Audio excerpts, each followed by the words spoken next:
Assalamualaikum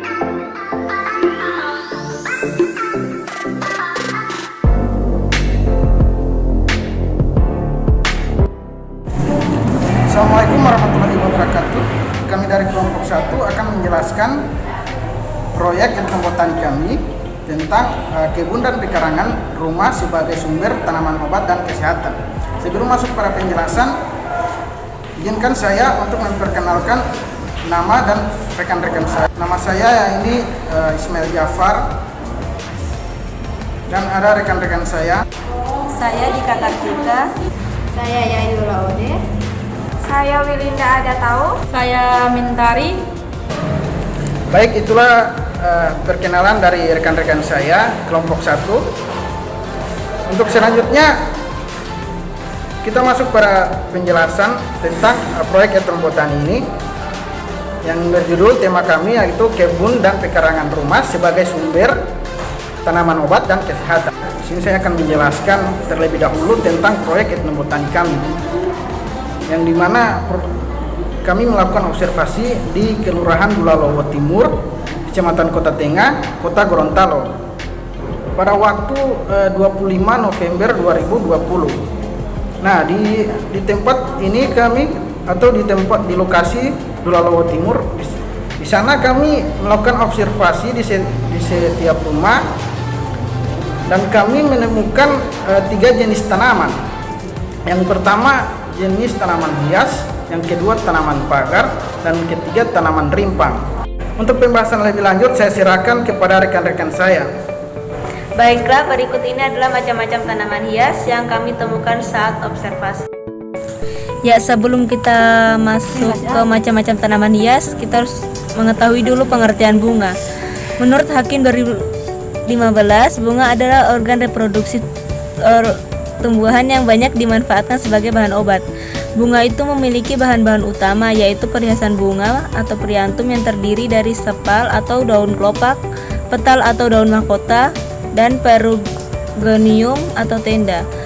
Lalu bunga juga memiliki alat kelamin yang terdiri dari stamen atau benang sari dan pistilum atau putik yang terdiri dari ovarium, stilus, dan stigma. Ya, kita masuk ke pengertian tanaman hias, di mana menurut Widya Stuti 2018, tanaman hias merupakan salah satu kelompok tanaman dalam hortikultura. Hortikultura adalah ilmu yang mempelajari budidaya tanaman, buah-buahan, sayuran, tanaman hias, dan tanaman obat-obatan. Cabang ilmu hortikultura adalah florikultur. Nah, fungsi tanaman hias itu adalah untuk menciptakan keindahan serta daya tarik pada suatu objek karena memiliki bentuk dan warna yang indah, sehingga tanaman hias juga bisa disebut ornamental plant.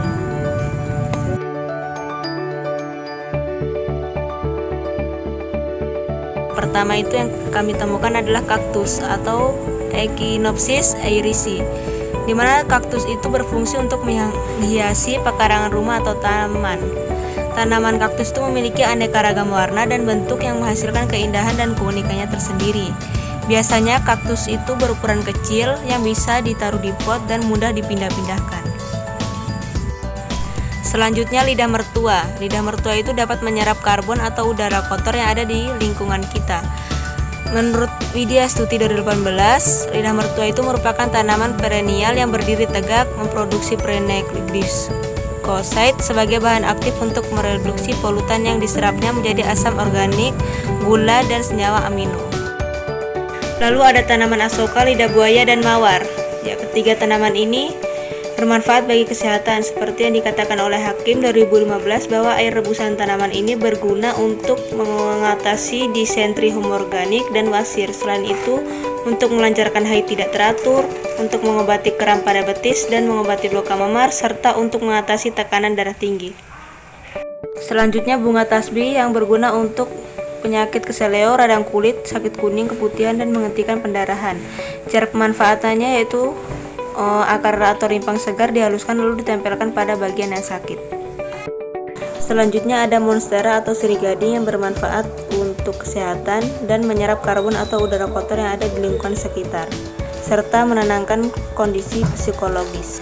Selanjutnya ada miana atau iler di mana Miana atau Eder itu digunakan dalam kesehatan untuk mengobati wasir, bisul, demam atau nifas, radang telinga, dan obat haid yang tidak teratur. Cara pemanfaatannya misalnya untuk obat haid yang tidak teratur yaitu dengan menyiapkan daun iler secukupnya, lalu rebus dengan 2 gelas air sampai mendidih hingga tinggal 1 gelas. Minumlah saat menjelang tanggal haid. Lalu ada kumis emas, di mana kumis emas itu untuk berkesehatan juga. Pemanfaatannya dengan merebus kumis emas untuk merawat hati dan pencernaan, dengan mempersiapkan batang dan daun kalisia yang dihaluskan, masukkan mangkuk enama lalu didihkan dan biarkan selama 6-7 jam. Setelah itu tuang ke dalam wadah kaca gelap dan simpan di tempat yang dingin. Lalu ada beras huta atau daun bahagia, di mana selain untuk menghiasi pekarangan rumah atau taman, biasanya bunga ini diletakkan dalam ruangan tidur karena menghasilkan senyawa antiseptik, disinfektan udara, dan elemen anti stres. Lalu ada bunga kamboja, selain untuk menghiasi pekarangan rumah, dia juga untuk bunga taburan saat ziarah kubur. Selain itu, menurut Hakim 2015, bunga kamboja itu juga untuk dapat dijadikan untuk kesehatan. Caranya yaitu direbus dan diminum sebagai teh kamboja yang bermanfaat dalam mencegah rematik, asam urat, dan memberikan efek sejuk untuk memperbaiki sistem pencernaan. Selain itu, getah yang terkandung dalam bunga kamboja itu mengandung alkaloid. Lalu ada pucuk merah yang bermanfaat bagi lingkungan dan yang dapat menyerap karbon dioksida lebih besar daripada tanaman lain. Selain itu, tanaman ini juga dapat digunakan dalam kecantikan dan kesehatan obat alami, di mana caranya untuk dijadikan sebagai teh dengan mengeringkan bagian pucuk daun yang muda atau yang berwarna merah, lalu direbus atau diseduh dengan air panas sehingga warnanya coklat kekuningan mirip seduhan daun teh. Baiklah, saya akan melanjutkan presentasi dari Dika Kartika, masih tetap pada tanaman hias. Krokot atau bunga pukul 9. Bunga ini selain untuk menghias pekarangan rumah atau taman, ternyata bunga ini juga memiliki kandungan portulal, beta-cyanin, betanin, serta betadin sehingga dapat mengatasi radang kulit, memar, sakit tenggorokan, dan luka bakar. Palem-paleman, tanaman ini berguna untuk menghiasi pekarangan rumah atau taman. Selain itu, tanaman ini juga dapat digunakan untuk penyejuk rumah serta penghasil oksigen yang bermanfaat bagi sekitar. Bunga kertas, bunga ini selain untuk menghiasi taman atau pekarangan rumah, ternyata bunga ini juga bermanfaat bagi kesehatan. Bagian bunga bugenvil mengandung senyawa yang berguna seperti tanin, alkaloid, flavonoid, finitol, beta-cyanin, terpenoid, senyawa fenolik, steroid, saponin, dan anthraquinone. Selain itu, bunga mengandung berbagai macam minyak esensial, lemak, dan protein. Dipergunakan untuk menjaga keseimbangan kolesterol dan tekanan darah, pengobatan keputihan, haid tidak teratur, dan penyegar badan. Tosor bebe, tanaman ini selain dijadikan sebagai tanaman hias, daun tanaman ini berfungsi sebagai kesehatan, di mana daunnya diketahui memberikan efek dingin secara empirik. Daun sesor bebek digunakan untuk aneka penyembuhan seperti meredakan nyeri kepala, nyeri lambung, radang amandel, radang telinga luar, wasir dan muntah darah. Selain itu, secara empirik daun sesor bebek juga digunakan untuk mengobati bisul, rematik, disentri, diare, dan menurunkan demam. Dayo atau bunga puring, tanaman ini biasa digunakan untuk menghiasi pekarangan rumah atau taman. Selain itu, biasa sebagai tanaman obat kesulitan buang air besar, demam, dan sifilis. Cara pemanfaatannya, daunnya direbus kemudian diminum. Bete-betean. Bete-betean biasa digunakan sebagai tanaman hias di pekarangan rumah. Selain itu, bete-betean juga bermanfaat bagi kesehatan, yaitu sebagai obat bengkak pada jari tangan. Bunga putih. Bunga putih selain digunakan sebagai tanaman hias di pekarangan rumah, ternyata bermanfaat juga bagi kesehatan, misalnya sebagai obat kencing batu dan pelancar air seni, obat radang selaput gendang telinga pada anak-anak, obat sifilis, obat tiroid, obat kanker, obat tekanan darah tinggi, dan obat kuning. Cara pemanfaatannya yaitu diambil bunganya kemudian direbus dan diminum. Selanjutnya ada bunga putih jenis lain. Bunga putih ini selain dijadikan sebagai tanaman hias di pekarangan rumah, ternyata juga bermanfaat bagi kesehatan, misalnya bersifat sebagai anti peradangan, bersifat sebagai anti nyeri, sumber antioksidan, sebagai pereda nyeri, mengobati lelah dan nyeri otot, membantu dalam kasus ketergantungan obat, bersifat antibakteri, membantu mengobati penyakit kulit, membantu mengobati tukak, lambung, mengobati anti tumor, menjaga kesehatan hati, menjaga kesehatan saluran kemih, mengurangi gejala OCD, dan terdapat bahan relaksasi pembuluh darah. Bunga aglonema. Aglonema selain sebagai digunakan tanaman hias, juga dimanfaatkan sebagai pembuatan pupuk organik. Ini ada beberapa jenis tanaman hias yang kami temukan pada saat observasi. Baiklah, selanjutnya ialah tanaman pagar. Nah, pada taman pagar akan saya jelaskan pada slide berikut. Tanaman alpukat banyak mengandung serat dan potasium, 30% lebih banyak dari nanas, untuk mengurangi penyakit tekanan darah tinggi. Hal ini berdasarkan Alvin dan kawan-kawan pada tahun 2017. Selanjutnya yaitu tanaman pepaya dan pisang. Tanaman pepaya dapat bermanfaat, yaitu menambah nafsu makan dengan cara pucuk daun pepaya direbus bersama daun jambu biji dan daun jambu monyet. Kemudian pada tanaman pisang, kandungan yang terdapat dalam batang pisang menurut berbagai penelitian Gadebok diketahui memiliki kandungan nutrisi yang komplit sebagai pengganti pakan ternak. Hal ini berdasarkan Novtiana dan kawan-kawan pada tahun 2020. Selanjutnya adalah buah naga dan buah mangga. Jus buah naga merah dapat menurunkan kadar glukosa darah, seperti pada penderita diabetes mellitus tipe 2, yaitu dengan memberikan jus buah naga merah 100 gram dalam 250 jus selama 10 hari, dapat menurunkan kadar glukosa pada penderita diabetes mellitus tipe 2. Hal ini berdasarkan Krisanto dan kawan-kawan pada tahun 2020.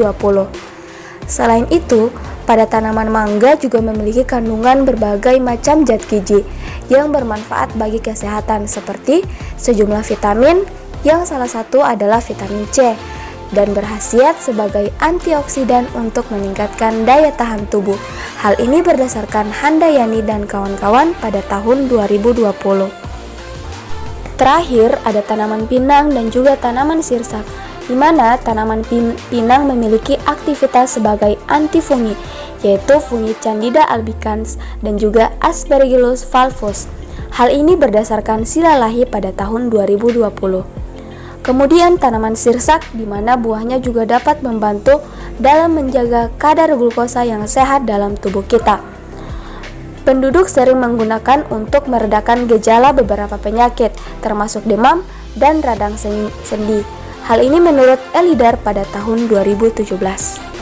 Terakhir dari saya akan menjelaskan tanaman rimpang atau rempah, dan akan dijelaskan di slide berikutnya. Sebelum kita mengetahui tanaman rimpang, kita ketahui dulu pengertian tanaman rimpang. Tanaman rimpang atau rizoma merupakan modifikasi batang tumbuhan yang tumbuhnya menjalar di bawah permukaan tanah dan dapat menghasilkan tunas serta akar baru dari ruas-ruasnya. Rimpang memiliki banyak manfaat sehat dan umumnya digunakan sebagai bumbu dapur. Ya, yang pertama ada serai. Serai dimanfaatkan sebagai bumbu masak atau minyak wangi, bahan pencampur jamu, dan sebagai obat-obatan. Selanjutnya yang kedua itu pandan. Pandan dimanfaatkan untuk bahan makanan pewangi atau zat pewarna. Pandan sendiri digunakan sebagai membuat atap, tikar, topi, layar, keranjang, dan lain-lain. Selanjutnya yang ketiga itu ada kemangi atau yang biasa dikenal dengan balakama. Kemangi dimanfaatkan sebagai sayuran atau lalap sebagai pemacu selera makanan. Pemanfaatan kemangi sebagai insektisida nabati karena kemangi mempunyai bahan kimia yang sangat kompleks. Selanjutnya ada seledri. Seledri dimanfaatkan sebagai bahan makanan atau obat tradisional untuk memperlancar pencernaan, penyembuhan demam, flu, dan penambah nafsu makan. Selanjutnya ada cabai. Cabai dimanfaatkan sebagai bahan makanan. Manfaat cabai untuk kesehatan mengatasi hidung tersumbat, meredakan nyeri, meningkatkan imunitas tubuh, dan membakar lemak. Selanjutnya kunyit. Kunyit dimanfaatkan sebagai bahan obat tradisional, bahan baku industri jamu dan kosmetik, bahan bumbu masak, dan lain-lain.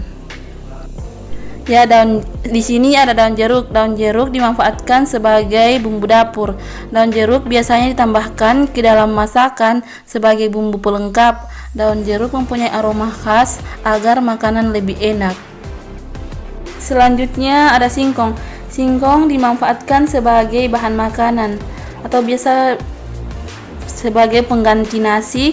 Manfaat singkong untuk kesehatan sebagai sumber karbohidrat yang tinggi, membantu menurunkan berat badan, membantu penyembuhan diare, dan mencegah diabetes.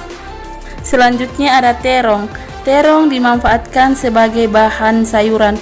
Manfaat terong untuk kesehatan membantu mengurangi risiko munculnya penyakit jantung, mampu mengurangi kadar gula darah, membantu menurunkan berat badan, membantu menjaga kadar kolesterol, membantu menjaga kesehatan hati, dan menjaga kesehatan otak.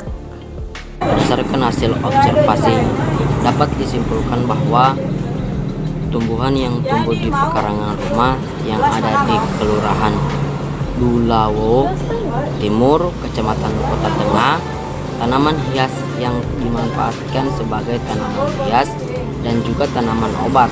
Tanaman pagar dimanfaatkan di bidang kesehatan dan acara kebudayaan. Adapun tanaman rimpang atau rempah dimanfaatkan sebagai tumbuhan pangan dan juga sebagai obat. Kemudian saran bagi peneliti dan mahasiswa, teruslah menggali dan memberikan kepada masyarakat informasi tentang manfaat dan cara pemanfaatan tumbuhan yang ada di pekarangan. Kemudian bagi masyarakat, teruslah menggali informasi tentang pemanfaatan tumbuhan yang ada di pekarangan dan membudidayakan untuk pemanfaatan secara